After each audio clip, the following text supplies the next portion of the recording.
बहुत ही fulfilling journey रहा है और हर जर्नी में अप्स एंड डाउन्स होते रहते हैं।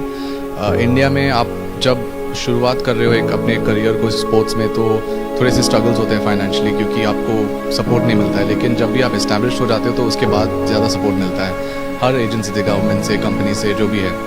लेकिन एक ये जर्नी ऐसा रहा है कि बहुत ही ज़्यादा सीखने को मिला है और एंड कंटिन्यूसली मैंने अपने आप को इम्प्रूव करने की कोशिश किया है। तो in that sense I feel कि that's the thing that has kept me going. और एज एन एथलीट और एज अ ह्यूमन बीइंग भी I feel that I have evolved as a person, क्योंकि स्पोर्ट आपको बहुत कुछ सिखाता है।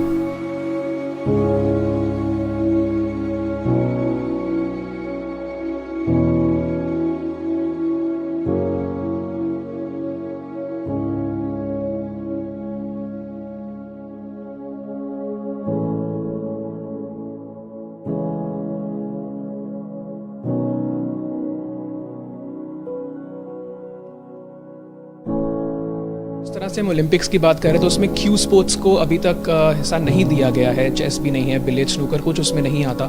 तो कहीं ना कहीं डिसअपॉइंटेड हो इस चीज़ में कि अभी तक उसको मौका नहीं मिल रहा, क्योंकि अगर आप उसमें जाएंगे तो इंडिया का मेडल तो शायद पक्का ही है।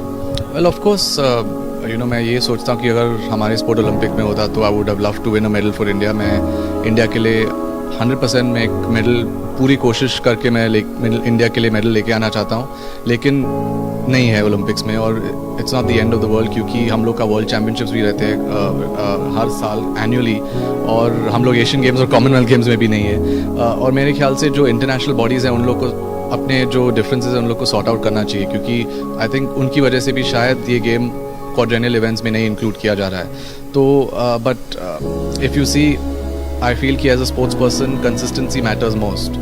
और अगर आप एक फिल्म स्टार को भी देखो तो अगर एक हिट वो 4 साल में देंगे तो सुपरस्टार नहीं बनेगा, लेकिन अगर हर साल में एक एक हिट उनका होगा तो फिर वो सुपरस्टार बनता है। तो उसी तरह स्पोर्ट्स में भी आपको कंसिस्टेंसी चाहिए, और मेरे ख्याल से मेरा जो कंसिस्टेंसी है वो काफ़ी ऑलरेडी आ चुका है पिछले 5 साल में। So I am not really worried in that sense.